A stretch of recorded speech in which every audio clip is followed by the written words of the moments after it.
Welcome back, Degens. This is Degens Journal, your daily hit of crypto news where price action meets real alpha. Today's headlines are wild, from Bitcoin diving toward $100K to Shopify, rolling out stablecoin payments, and even the SEC reversing course on major crypto rules. If you want to stay ahead of the game, you're in the right place. Here's what we're covering today. Headlines: Bitcoin tumbles near $100K after Middle East tensions spark sell-off.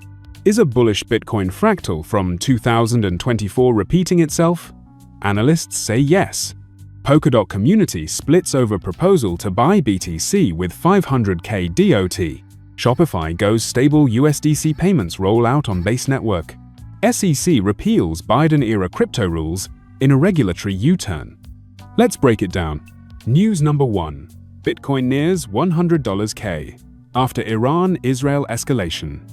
Bitcoin faced a sudden and brutal drop late Thursday, plunging to $103,000 after Israel launched airstrikes on Iranian soil, igniting fears of a broader regional conflict that sent shockwaves through global markets. According to reports, explosions rocked Tehran around 22:50 UTC, and within minutes, social media lit up with unverified footage of missiles and sirens. It was later confirmed that Israel had carried out the strikes, a serious escalation in the already fragile Middle East tension. The crypto markets reacted swiftly. In just 90 minutes, Bitcoin dropped nearly 3%, sliding from $106,000 to $103,000, erasing billions in market cap as investors scrambled to de-risk amid the chaos. But here's the interesting part. Despite the sharp move down, BTC didn't break. Instead, we saw a rebound toward $104K, showing early signs of buyer confidence and suggesting that some investors are treating this as a buy-the-dip opportunity, not the start of a major crash. One of those voices was Samson Mow, founder of Jan3 and longtime Bitcoin bull, who took to Truth Social to tell GameStop CEO Ryan Cohen, "This is where you buy." A bold statement, and maybe more than just a meme. Historically, Bitcoin has shown a remarkable ability to recover from geopolitical shocks, especially when those shocks trigger short-term liquidations but leave long-term fundamentals intact. Some analysts believe this could mirror previous events like the 2022 Russia-Ukraine invasion, where Bitcoin initially dropped, only to recover and rally past previous resistance levels. That said, volatility is likely far from over. If tensions between Iran and Israel escalate further, traditional markets, and by extension, crypto could be in for more pain before relief. The question is, are we looking at a classic liquidity flush before the next leg up? Or is this just the tip of the iceberg in a larger geopolitical event that could weigh down risk assets for months? Either way, smart money is watching closely and possibly loading up. News number 2. Bullish fractal could push BTC to $150K. While retail traders panic sell on red candles, some analysts are seeing deja vu, and it's bullish. A growing number of market watchers have pointed out that Bitcoin's current price action mirrors a fractal pattern from late 2024, just before BTC launched into an 80% rally that took it to all-time highs. So, what's the setup?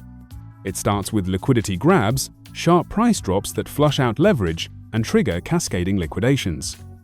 Then comes the rebound, usually fast and aggressive, as institutions and whales scoop up cheap BTC while the fear index spikes. Sound familiar? That's exactly what happened this week. BTC dips on geopolitical fear.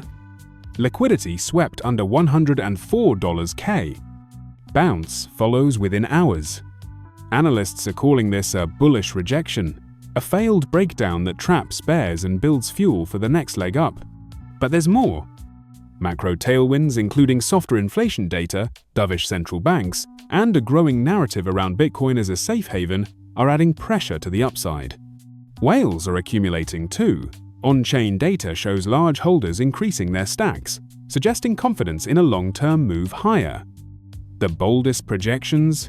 A $150,000 Bitcoin in 2025, not based on hopium, but on chart structures, supply squeezes, and rising demand from ETFs and institutions. Yes, it's a big number. But if this fractal holds, this correction might not be the end. It could be the launchpad. News number 3. Polkadot debates BTC reserve strategy. Over in the Polkadot ecosystem, a major governance proposal has ignited serious debate. Convert 500,000 DOT, around $3.5 million, into Bitcoin over the next 12 months using a DCA, dollar cost averaging, strategy through Threshold Bitcoin, TBTC. The idea? To build a Bitcoin reserve as a hedge against volatility, inflation, and long-term uncertainty. The proposal was introduced by a pseudonymous community member known as Hippiestank and has already passed its first phase of informal consensus. But the community is split. Critics argue that now may not be the time with Bitcoin trading near its highs. Why lock in exposure at premium prices? Some even worry that this signals a lack of confidence in DOT's long-term value. Supporters, however, see this as a strategic diversification play. Bitcoin remains the most secure, battle-tested digital asset. By converting a portion of the treasury into BTC, Polkadot could strengthen its long-term resilience and potentially set an example for other altcoin ecosystems. The strategy would execute over an entire year, softening entry points and limiting downside risk, classic DCA logic. If this proposal passes, it could trigger a broader trend. Projects moving part of their treasuries into Bitcoin as a base layer reserve, especially amid market uncertainty. So the real question is this just a one-off move from Polkadot, or the first domino in a shift toward Bitcoin-backed project treasuries? News number 4. Shopify integrates USDC payments on Base. This might be the most underhyped move in crypto payments. Shopify, one of the world's largest e-commerce platforms, has just rolled out early access to USDC payments on Base, the Ethereum Layer 2 network incubated by Coinbase. That's over 4 million merchants who could soon accept stablecoin payments seamlessly via ShopPay and Coinbase integrations. According to CEO Toby Lutker, this is not a pilot or experiment, it's a strategic step toward making stablecoins the default currency of the internet. Here's what this changes. Instant settlement. No waiting 2-3 business days for bank clears. Lower fees. No interchange.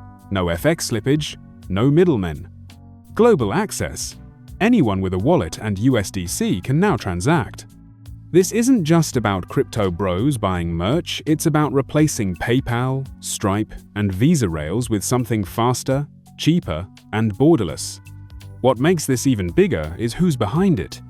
Shopify plus Coinbase equals massive credibility plus crypto-native backend. And it's not just a proof of concept. According to the announcement, the full rollout is planned for late 2025, with merchants able to toggle on USDC in their dashboards. So here's the real question. Could USDC on Base become the Trojan horse that brings stablecoins into every online store?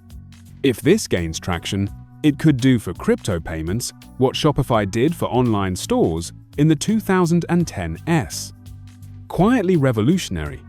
News number 5. SEC repeals Biden-era crypto rules. Now, for one of the most surprising regulatory moves we've seen in years. The US Securities and Exchange Commission just pulled the plug on over a dozen proposed rules, most of them targeting DeFi, crypto custody, and digital asset classification. Among them, the infamous 3B16 rule, which attempted to redefine what qualifies as an exchange. The proposed Qualified Custodian rule, which threatened crypto asset managers and staking services. Gone. Just like that. This move lines up perfectly with Donald Trump's crypto-friendly pivot, as his camp doubles down on deregulation and attempts to win over younger and tech-savvy voters ahead of the 2024 election. The SEC said on Thursday, "We are withdrawing certain notices of proposed rulemaking issued between March 2022 and November 2023. We do not intend to finalize them." While future rulemaking is not off the table, this effectively hits the brakes on the Gensler-era clampdown. Even Coinbase CLO Paul Grell didn't hold back, posting, "3B16 rule, qualified custodian gone." The implications? Massive. Projects that paused or avoided US operations may now re-enter the market. Institutional players may feel more confident launching new products and staking solutions. The entire DeFi sector breathes a little easier, at least for now. This might not be the final chapter, but for today, it feels like the first real win for US crypto policy in years. But stay sharp, regulatory winds shift fast. The SEC could still return with new proposals post-election. For now, though, the regulatory tone in the US has officially flipped bullish. So what's your take? Is Bitcoin headed for $150K, or will global tensions drag it lower? Should more projects follow Polkadot's lead and build Bitcoin reserves? Drop your thoughts in the comments and include the word rebound so we know you watched until the end. And if you got value today, make sure to like, subscribe, and tap the bell because Degens don't sleep on alpha. This is Degens Journal. See you in the next one.